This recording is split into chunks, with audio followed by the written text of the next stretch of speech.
pidatone bahasa Indonesia mesti Kiai Muhammadiyah biyen.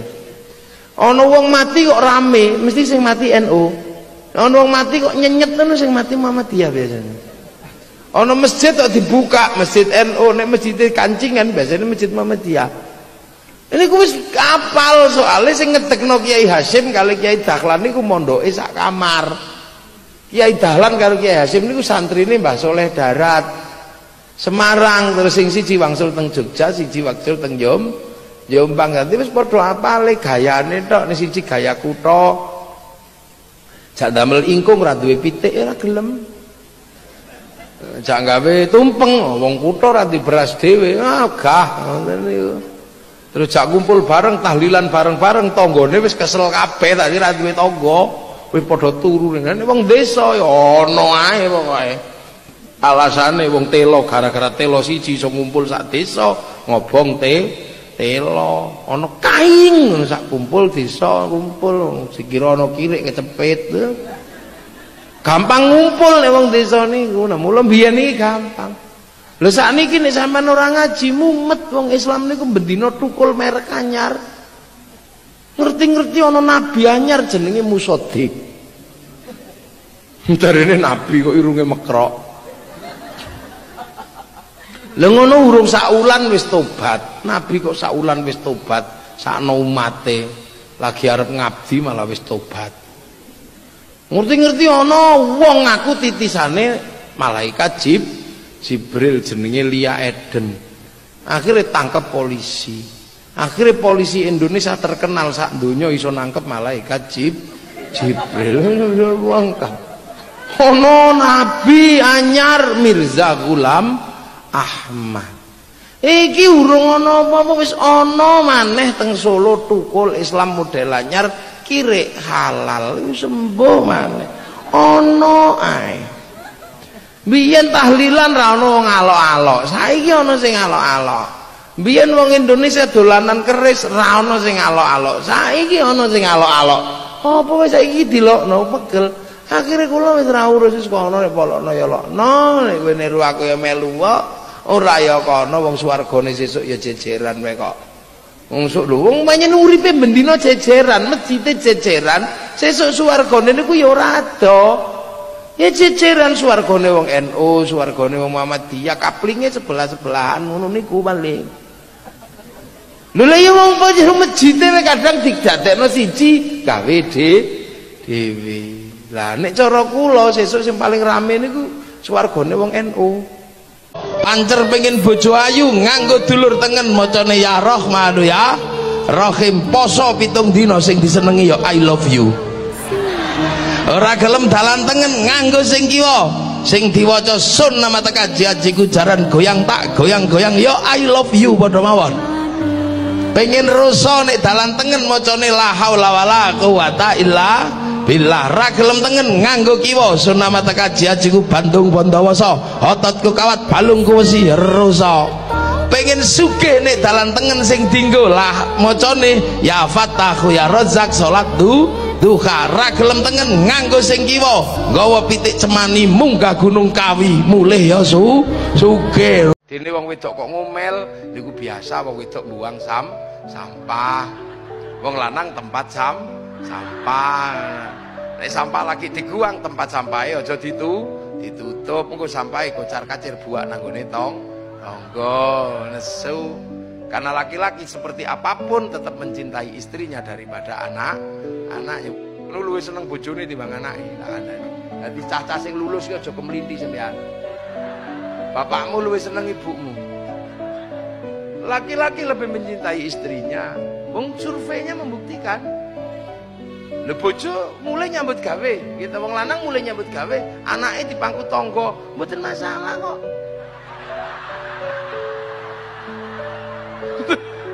Matur nuwun, Pak, pun jenengan rewangi momong. Lah begitu mulai kantor terus bojone dipangku tangga. Pada tanggal 10 Asyura seluruh cucu-cucu Rasulullah terbunuh oleh Yazid bin Muawiyah. Maka bulan Asyura adalah bulan duka kaum muslimin dunia. Makanya orang Indonesia terutama di kampungnya Bapak Presiden menyebut bulan Asyura dengan sebutan bulan Suro. ekornya saja yang diambil. Karena orang Jawa itu sukanya ngambil ekornya aja. Muhammad diambil mat, Asyura diambil suro. Makanya di bulan Asyura orang berduka karena terbunuhnya cucu Rasulullah. Maka di Jawa ada tradisi tidak mantu, tidak nikahkan anak, itu karena bulan duka. Di Jogja ada yang namanya keliling beteng. Maksudnya di bulan Suro jangan terlalu banyak mulut, jaga mulut. Nah di Solo mengikuti kebo Kiai Slamet, kalau kebonya keluar tainya diusapkan ke seluruh tubuh. Ini bulan duka, jangan bersolek. Dan biasanya bulan Asyura di Indonesia diikuti dengan santunan anak yatim. Nah inilah. Dan dari situ terus bergerak, makanya monumen-monumen itu. Lahir Sayyid Ali Zainal Abidin. Lah Sayyid Ali Zainal Abidin kemudian bergeser, punya anak Sayyid Muhammad Baqir, menjauh punya anak Sayyid Ja'far Shadiq, menjauh diteruskan sama Sayyid Ali Uraidi, menjauh diteruskan sama namanya Sayyid Ahmad, diteruskan Sayyid Ubaidillah, teruskan Sayyid Isa Naqib, diteruskan sama Sayyid Ahmad Al-Muhajir, teruskan Sayyid Alwi, teruskan Sayyid Muhammad, teruskan Sayyid Alwi, diteruskan namanya Sayyid Ali Khalid Qasam, teruskan putranya namanya Sayyid Ahmad Sohib Mirbat, teruskan namanya Sayyid Alawi Amil Faqih, punya anak Sayyid Abdul Malik sampai Mongolia, punya anak Sayyid Ahmad Jalaluddin sampai Campa, punya anak Sayyid Muhammad sampai Pase, dan punya anak Sayyid Jamaluddin Al-Husaini Al-Kabir sampai tanah Nusantara di pedalaman, yang kemudian karena turunnya di Jawa, Sayyid Jamaluddin Al-Husaini Al-Kabir, orang Jawa punya Hono Coroko, maka kemudian di Jawa dikenal dengan nama Syekh Jumadil Kubro. Dan disitulah kemudian Islam ketemu dengan kebudayaan peradaban Nusantara. Nah inilah tonggak Makkah ini yang akhirnya menjadi penjelasan, oh ternyata Makkah sini geser di sini. Dan kemudian kita diingatkan bahwa Syekh Jumadil Kubro punya anak namanya Said Ibrahim pindah Palang Tuban sana, punya anak namanya Raden Rohmat Sunan Ampel. Nah ini yang kemudian bangun peradaban baru di Nusantara. Syekh Jumadil Kubro punya murid namanya Samsuddin pindah Jawa Barat, dikenal dengan nama Syekh Kuro, punya murid namanya Datuk Kahfi pindah Cirebon, punya murid namanya Syarif Hidayatullah Sunan Gunung Jati. Nah inilah baru kita kemudian menemukan titik sini. Nah pertanyaan-pertanyaan besarnya inilah yang akhirnya kemudian menjadi penjelasan. Lantas bagaimana kita mengikuti Rasulullah di tempat yang jauh ini? Rasulullah memberikan garis namanya ahli sunnah wal jamaah, bahwa Rasulullah yang diajar pertama wal jamaahnya bernama sahabat, wal jamaahnya sahabat generasi kedua namanya tabi'in, tabi'in punya generasi berikutnya namanya tabi'ut tabi'in, dan kita ini adalah generasinya para ulama yang cara pembelajarannya sangat berbeda. Di Arab sana Rasulullah mengajarkan bagaimana makan dengan 3 jari, masih bisa dijalankan sampai hari ini karena di sana masih kurma sama roti. Begitu sampai di Nusantara sudah tidak kurma dan tidak roti, tapi sudah soto, maka makan dengan 3 jari sudah bukan sesuatu yang mudah. Di sana kurban pakai unta, di sini tidak lahir unta tapi lahir kerbau sama sapi. Karena terlahir kerbau sama sapi, maka jangan memaksakan diri kurban pakai unta, nanti ditangkap oleh polisi karena nyuri untanya kebun raya Bogor. Ini di sana masih bisa pakai jenggot dengan utuh, tapi di sini rasnya adalah ras Mongol sudah tidak punya jenggot. Inilah maka ulama-ulama awal yang datang ke sini tidak pernah ribut masalah simbol-simbol yang tidak bisa dilakukan oleh orang Indonesia. Nah sekarang ini tugas pemerintah, karena banyak orang yang kemudian lupa kedudukan itu, kemudian memaksakan menjadi orang dipaksa langsung ikut seperti Rasulullah. Nah ini yang harus kita pahami, bahwa kita ini berkedudukan sangat jauh. Quran saja berbeda-beda ketika mengajarkan. Di awal Rasulullah Quran tidak ditulis. Kenapa? Karena sahabat apal Quran. Orang apal tidak perlu menulis. Saya apal wajah istri saya, nggak pernah bawa fotonya kemana-mana, karena saya apal. Makanya ibu-ibu yang fotonya dibawa kemana-mana jangan seneng dulu. Jangan-jangan karena belum apal. Lalu kemudian setelah Rasulullah meninggal, sahabat nulis Quran. Quran. Nulis Quran sahabat. Untuk apa? Untuk tabiin yang tidak ketemu Rasulullah. Tiba-tiba generasi sahabat meninggal, tabiin mengajar bawahnya. Qurannya sahabat terlalu pinter, cuman lungkik-lungkik kayak cacing gitu aja. Maka kemudian dikasih titik oleh Abul Aswad Ad-Du'ali. Disebar lagi, generasi pertamanya hilang, titik-titik nggak cukup, maka dikasih fathah, kasroh, dhamma atau syakal. Yang ngasih syakal Syekh Khalil bin Ahmad Al-Farahidi. Disebar lagi, yang baca Quran karena Islam rahmatan lil alamin bukan lagi orang Arab semata. Orang Andalusia baca Quran wadduha, keliru menjadi wadduhe. Ini. Nah, orang Turki mustaqim, mustaqin. Masuk ke Indonesia dibaca oleh orang Padang lekanud, keluarnya lekanui. Karena orang Padang kalau bilang Muhammad, Muhammad. Orang Sunda ketika baca alladzina, sebagian besar keluarnya alladzina. Begitu masuk ke Jawa, ketemu dengan huruf hono coroko. Alhamdu karena punyanya ko, gak punya huruf ha, maka alhamdu menjadi alkamdu, al-fatihah menjadi al-fatihah. Ini itu.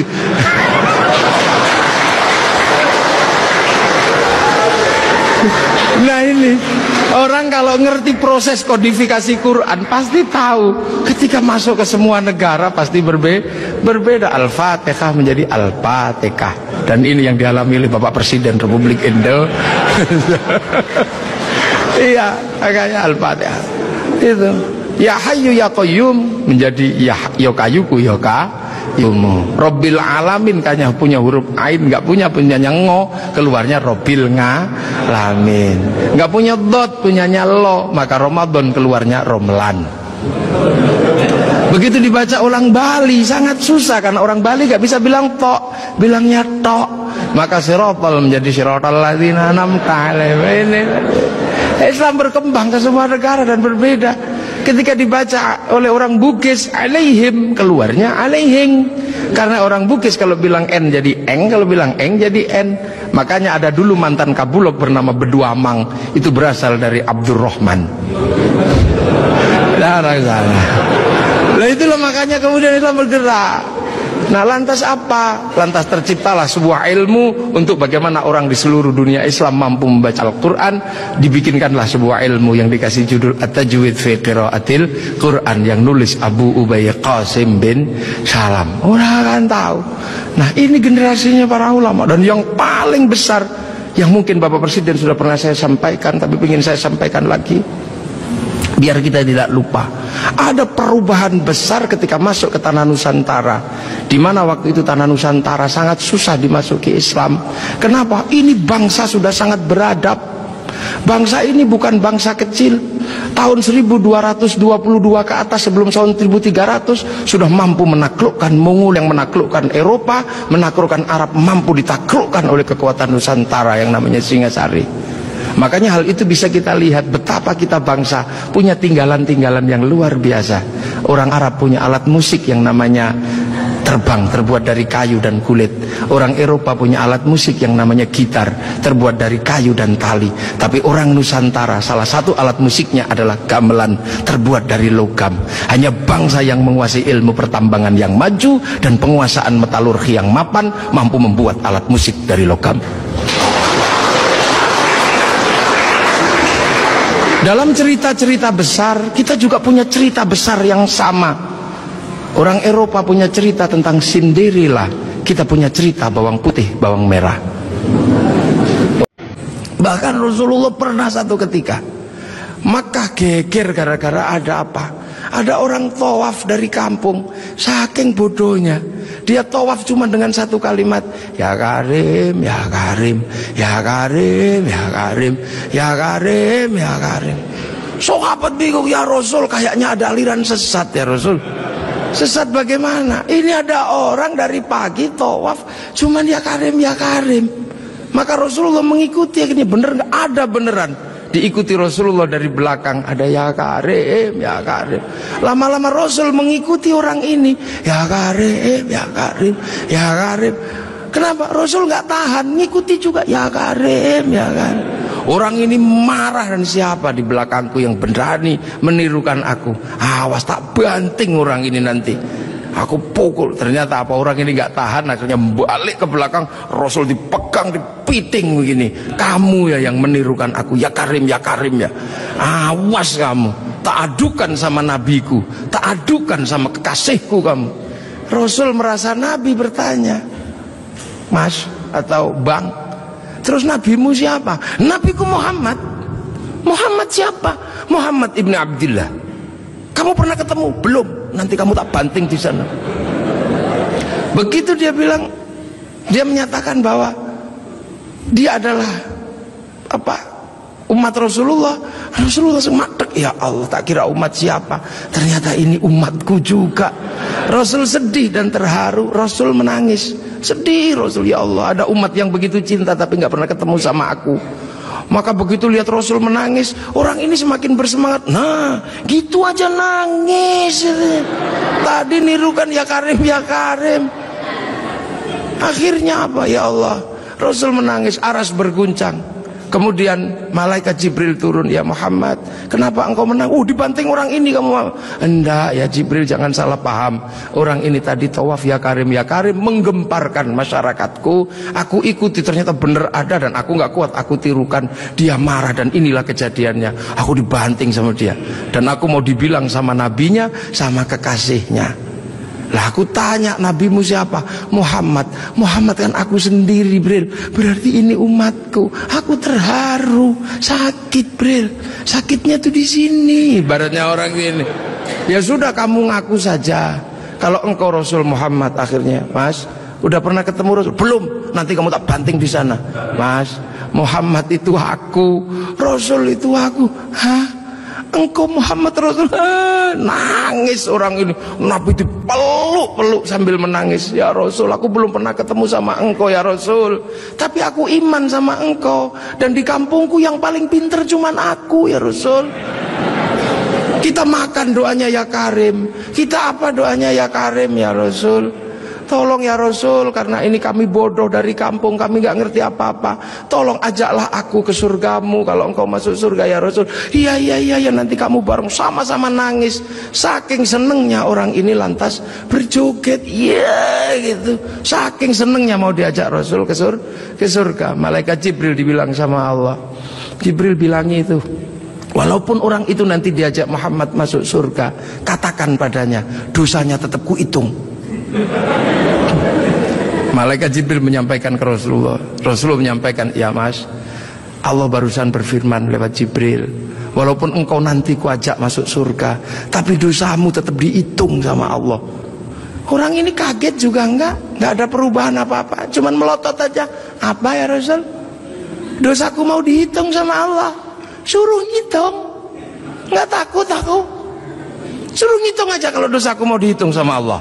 Nggak takut aku. Tapi hati-hati, kalau dosaku sampai dihitung sama Allah, Allah tak ajak hitung-hitungan sama aku.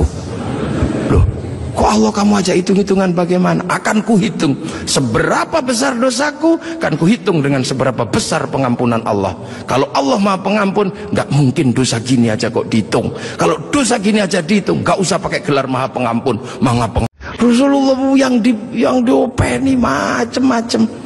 Ada yang senengannya tidur di masjid, tapi ibadahnya bolong-bolong. Kalau Rasulullah datang, dia langsung bangun pertama kali, salaman, cup, tidur lagi. Ini ada di zaman Rasulullah. Kemudian setelah Rasulullah selesai sholat, Rasulullah digandoli, Pak Presiden, digandoli gini. Kemudian bertanya, ya Rasul, apa? Kapan kiamat itu? Kamu tuh jangan tanya kiamat. Kayak kiamat itu pakai ibadah, pakai bekal. Kamu tak lihat cuman tidur tok, suluman salaman. Bekalmu apa? Bekalku bukan itu ya Rasul. Nah apa? Cinta sama engkau ya Rasul. Cinta tok, nggak jalan? Enggak ya Rasul. Cinta kan tidak harus memiliki ya Rasul. Akhirnya ya sudah, kalau kau cinta aku. Rasul pergi. Ketika Rasul pergi, digandoli lagi. Ya Rasul, ada apa lagi? Aku sudah jujur sama engkau ya Rasul. Ada apa? Aku kan cinta sama engkau. Engkau cinta sama aku nggak ya Rasul? Ya iya, wong kamu cinta sama aku ya cinta sama engkau. Nah kalau gitu ceritanya, Rasul kan kalau cinta sama aku ini yang penting. Orang cinta kan nggak mungkin tega meninggalkan kekasihnya di neraka. Makanya Rasul pasti gak tega besok kalau cinta sama aku meninggalkan aku di neraka. Iya, nanti kamu tak ajak ke surga. Man ahabbani kana ma'i fil jannah. Asbabul wurudnya hadis itu adalah itu. Kemudian saking senengnya dia lari, yes gitu, lari. Begitu dia lari, Sayyidina Abu Bakar datang tergopoh-gopoh. Ya Rasul, bener gak yang tadi itu cinta tok masuk surga? Iya ya Abu Bakar, cinta tok ya Rasul. Iya. Maka Sayyidina Abu Bakar, dia cinta tok akan dibawa Rasul ke surga. Kayaknya aku lebih mungkin ini, anak tak kasihkan, unta tak kasihkan, kayaknya aku ini lebih mungkin. Sayyidina Abu Bakar langsung joget ini, iya, muter sampai jubahnya terangkat. Inilah yang akhirnya jadi manhaj torekohnya Sayyid Jalaluddin Rumi yang dikenal dengan torekoh Maulawiyah, yang sekarang dikenal dengan nama. Rasulullah mengajar sahabat tidak dituliskan Quran karena apal. Wong apal kok ditulis. Tapi begitu Rasulullah meninggal, sahabat ini kan kudu ngajari yang bawahnya. Yang bawahnya nggak ketemu Rasulullah, maka nggak bisa diajar langsung oleh Rasulullah. Akhirnya sahabat punya cara baru nulis Quran.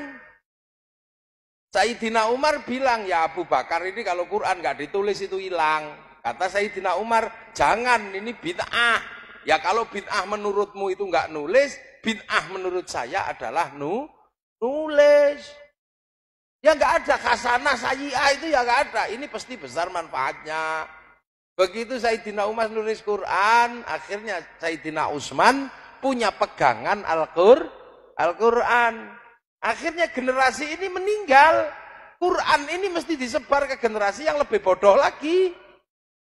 Namanya tabi'in, karena sudah lebih bodoh dikit. Maka Quran dikasih titik, karena sebelumnya menglongkek-longkek koyo cacing ngono tok. Akhirnya dikasih titik. Tahun 65 Hijriah yang ngasih titik Abul Aswad Ad-Du'ali. Disebar lagi, tabi'in ini ngurusi bawahnya lagi, nggak bisa titik tok. Maka tahun 150 Hijriah Quran dikasih syakal, fathah, kasroh, dhammah. Yang kasih syakal Syekh Khalil bin Ahmad Al-Farahidi, gurunya Imam Syibaweh. Nggak ada di zaman Rasulullah. Generasi ini hilang, bawahnya nggak bisa baca. Karena semakin banyak yang baca Quran, lidahnya berbeda-beda. Maka kemudian ada yang punya inisiatif membuat ilmu, penelitian di Kufah, Makkah, Madinah. Ilmu itu dikasih nama At-Tajwid fi Qiraatil Quran, yang nulis Abu Ubay Qasim bin Salam. Wali itu siapa? Innalladzina qalu rabbuna Allah tsumma istaqamu tatanazzalu alaihimul malaikah. Wali semua. Makanya sistem kreasi di Indonesia itu out of the box.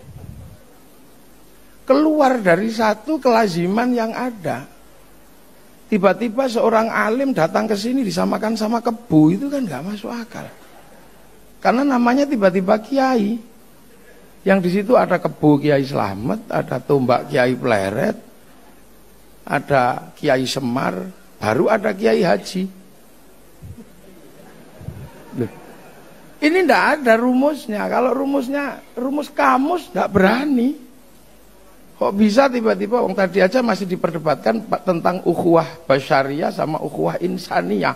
Ini perdebatannya nggak ada. Siapa yang mau perdebatkan kok tiba-tiba ulama jadi kiai? Sa'alim Kiai Said ya tetap aja kiai. Makanya, dan dia bukan bahasa Arab. Makanya kalau kumpul dijamakkan menjadi kuyaha, ya nggak bisa. Anak kiai tiba-tiba disebut Gus, ngumpul dijamakkan jadi gawagis, ya nggak jadi. Lah ini kan out of the box, out of the box, ya keluar dari kotak pada umumnya.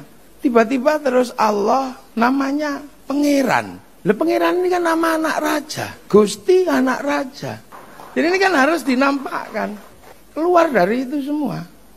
Karena apa? Barang jadi ketemu barang jadi, tidak mudah. Napa malih polisi? Nah ini kena eneng polisi nih. Napa malih polisi ini hati-hati, iso musyrik. Nek nerjemah syahadat. Saya bersaksi tidak ada Tuhan selain Allah. Menurut polisi, Saksi itu adalah orang yang melihat, mendengar dan mengetahui secara langsung. Dan ini saya bersaksi tidak ada Tuhan selain Allah. Sampean tahu pedok. Lah nek basa Jawa niku anak seni ingsun. Allah ilaha illallah ora ana pangeran kang wajib disembah kelawan hak iku maujud illallah angin Gusti Allah. Bener. Mula tak ngaji basa Jawa. Ngaji basa Jawa niku enak. Jadi li ta'arufu niku supaya do saling pangerten. Sebab nopo? Ya, manusia berikutnya niku sudah diasembling di sini. Diasembling. Nah, sebelum manusia niku didunke mriki jenenge nyawa. Niku kan di register rumiyin. Teng lauh niku diregister. Enten daftare. Ditakoni sik, alastu birabbikum. Sira sesuk lari ora nek aku iki Gusti Allahmu. Lah nyawa niku jawab qalu bala syahidna nggih ya Allah kula dadi seksi nek panjenengan niku Gusti Allah. Akhire fanfukhur ruh. Nyawa niku dikirim ning langit niku dugi bumi. Sampeyan iso mbayangno. Gunung langit niku medhun teng bumi niku hajur. Lha nyawa niku nembus langit niku isih utuh nyawa. Mula sesuk nek donya niki ajur. Terus wong mriki nek salat Allahu Akbar padha.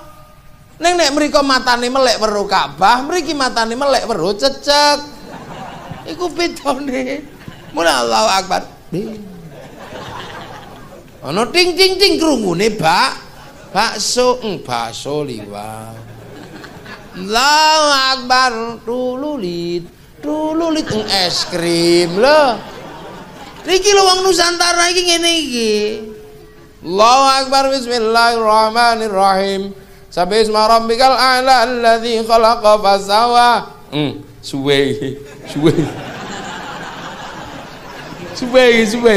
Lah yo bocor kabeh mula wong Nusantara nambal salat ngangge zikir. La ilallah, la ilallah. Lah iki ana sing protes.